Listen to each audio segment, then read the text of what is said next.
Dear brothers and sisters in Christ, today we come to the Holy Church and we see an interesting icon here.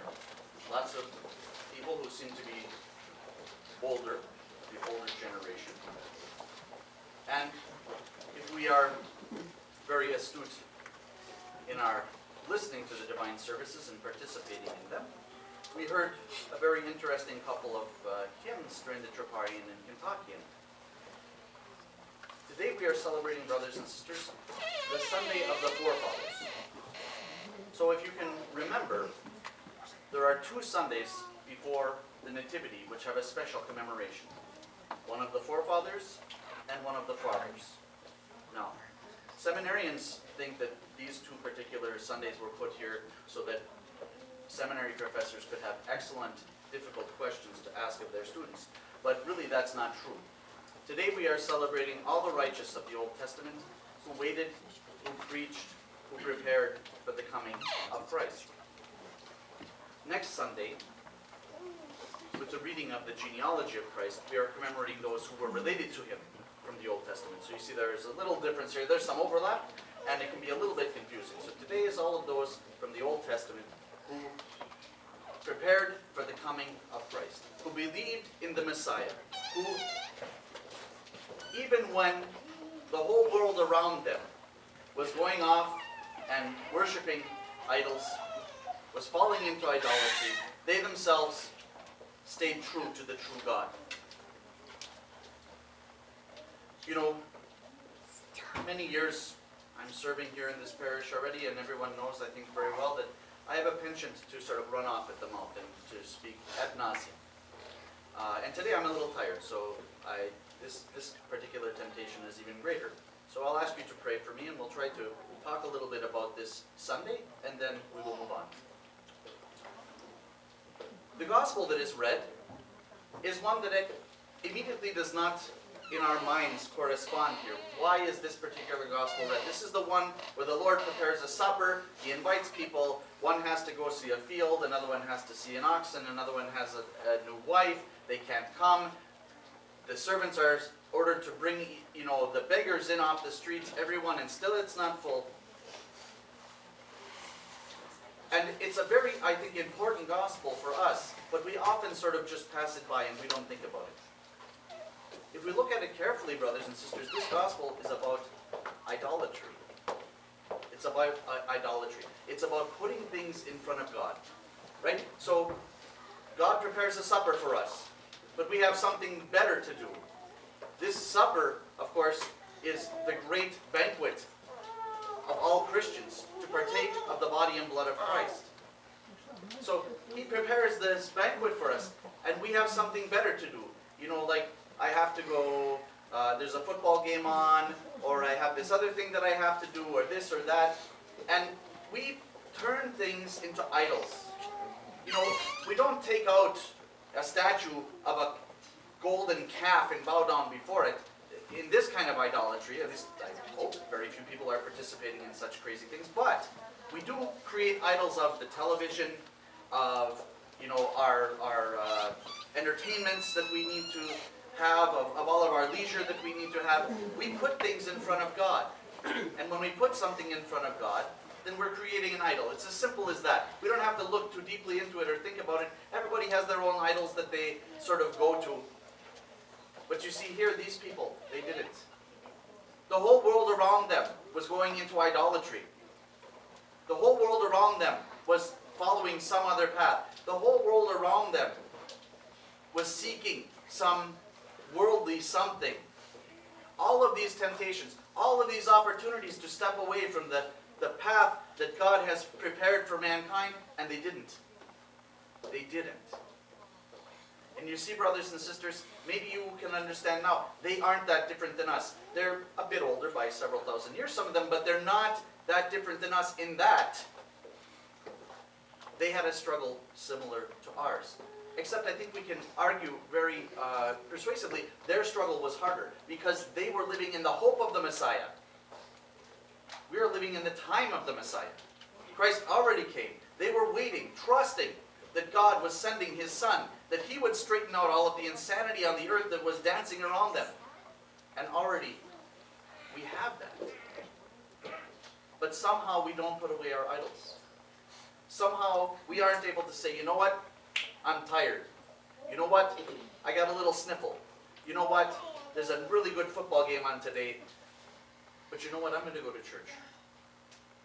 The Lord mercifully provides us with technology like DVRs. You don't have to watch the football game when it is being put on. The Lord gives us, in His mercy, some modern medicine that will make it possible for us to stand in the church with a sniffle. We have been given, brothers and sisters, so much support from God in our spiritual lives. And here we see what the end of the gospel means. Compel them. Compel them to come in. Now, what does that mean? Because that can be confusing to us because we talk about free will all the time and how God values free will. But you see, if you look at that gospel as the law and then the prophets, and finally Christ comes. This is being compelled, that it's so obvious, that it's so clear, that we need to be with Christ, that it's like being compelled to do something. You aren't compelled. You have your own free will. You may create your idols.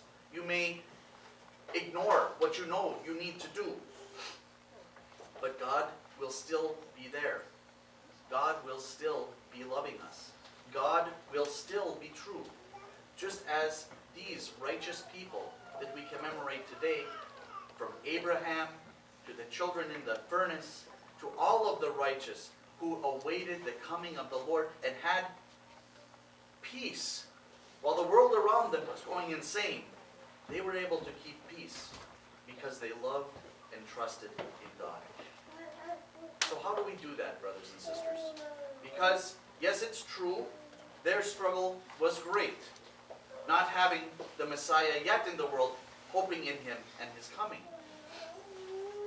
They had some other things, some other advantages that we did not have. Very few of them had, satellite television or the internet or anything like that to distract them. So, what does this mean? The Lord puts us in this time and place because this is the time and place where we can best save our souls. If we could best save our souls in the Old Testament with Abraham at his tent, then He would have put us there. But He put us here. So let's not complain about where we've been placed. Rather, let's, brothers and sisters, embrace what we have been given. The Lord has given us much.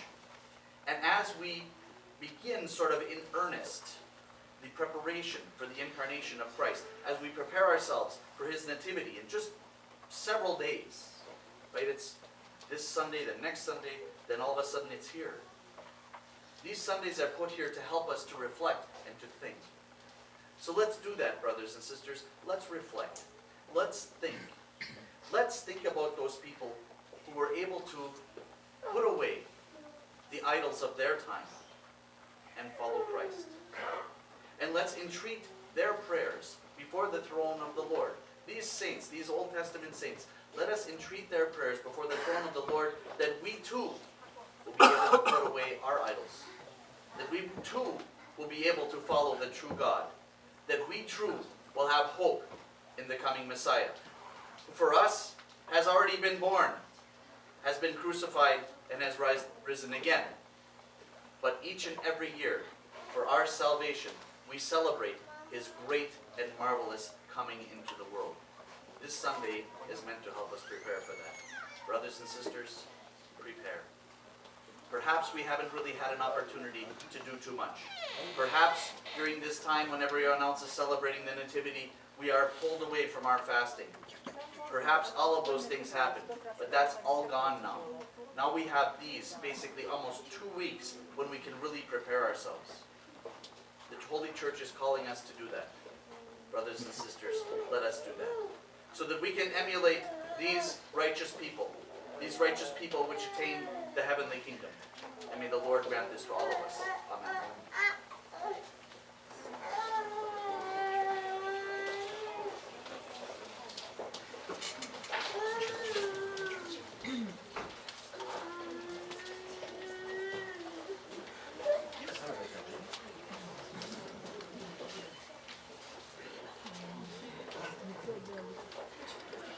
Воцерковляется раба Божия Елизавета во имя Отца и Сына и Святого Духа. Аминь. Иду в дом Твой, поклониться по храму святому Твоему.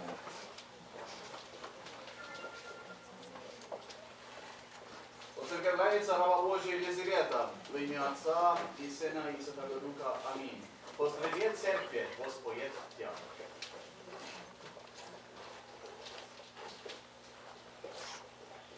Воцерковляется раба Божия Елизавета во имя Отца и Сына и Святого Духа. Аминь. Ныне открывающий раба Твоего, Владыко, по глаголу Твоему, с миром и удовольствием очему и спасение Твое, яже Иису, вопроходицем свет людей, свет в откровении языков и слова людей Твоих, Израиля.